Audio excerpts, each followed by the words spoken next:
Je suis habillée comme hier. Mais j'ai tourné ces 2 vidéos de suite et j'avais la flemme de me changer pour faire genre je les avais pas tournées de suite. Donc bah tant pis. Bon, c'était facile jusque là. Les livres pour les enfants, les ados. J'avais plein d'idées. Maintenant aujourd'hui on va essayer d'offrir un livre à quelqu'un qui n'aime pas lire. Au pire on lui offre pas de livre.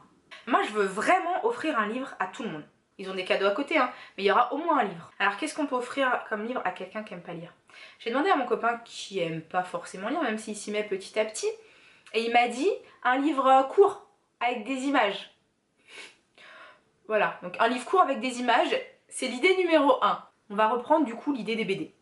Les Astérix, les Tintins pour qu'on se souvienne de ce qu'il y avait dans notre jeunesse. Il y a des BD un petit peu plus adultes ou des comics, comme les comics sur les super-héros, les Walking Dead, etc.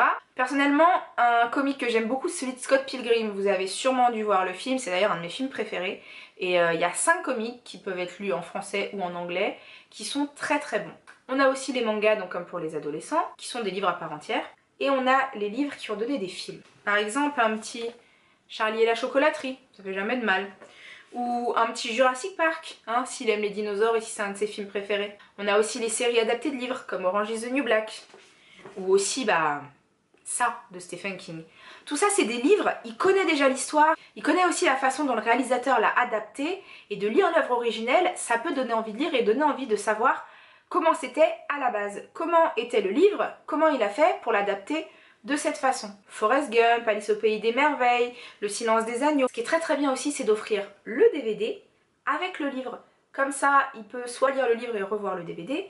Voilà, si c'est vraiment un film qu'il aime bien et qu'il existe en livre, n'hésitez pas à lui acheter le livre qui va avec. Ensuite, on a des livres qui sont pas vraiment des livres. Enfin, c'est des livres mais avec des images du coup. Par exemple, les livres Star Wars, si c'est comme mon chéri un fan de Star Wars. Donc là, j'ai le livre des Sith, il est en relief. Où on a donc des images, on a des annotations, on a des choses écrites par les sites eux-mêmes. Voilà, c'est vraiment un très bel objet. Ou des livres du style le guide de survie en territoire zombie, où on a aussi des petites annotations, des petites images, là c'est sur les armes qu'on peut utiliser contre les zombies. Et qui est très sympathique. La première partie, c'est donc vraiment un guide de survie. Et la deuxième partie, c'est des épidémies qu'il y a eu. Donc des épidémies de zombies qu'il y a eu dans le monde depuis la nuit des temps. Je sais que quand j'étais à la fac et que je lisais dans le bus, les garçons ils me regardaient tellement bizarrement. Psst, psst, et t'as vu, il y a une fille là-bas, elle est en robe, elle était comics. C'est bizarre. Sinon, il faut leur offrir un petit livre court, du style Le magasin des suicides, qui est vraiment pas mal. On est très vite dedans et comme il est court, bah voilà, c'est pas... Si on reçoit une brique alors qu'on n'aime pas lire, ça vous coupe l'envie directement. On a aussi Les fourmis de Werber, donc pas forcément lire toute la trilogie, mais où on rentre dedans et après on peut plus en sortir. On a La nuit des temps de Barjavel, qui est un livre que j'avais adoré, je l'avais lu en 3e. C'est aussi, je pense, une bonne idée pour donner l'envie à quelqu'un de lire. Donc les Stephen King, comme je vous ai dit. Et après, ça dépend, parce que je sais que moi, j'ai eu du mal à les lire. D'ailleurs, il y en a un que j'ai toujours pas fini.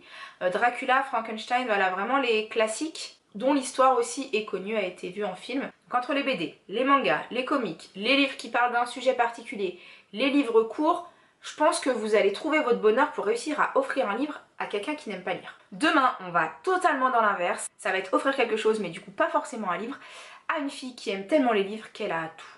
Bons achats, bonne découverte, bon farfouillage pour trouver le cadeau de Noël parfait.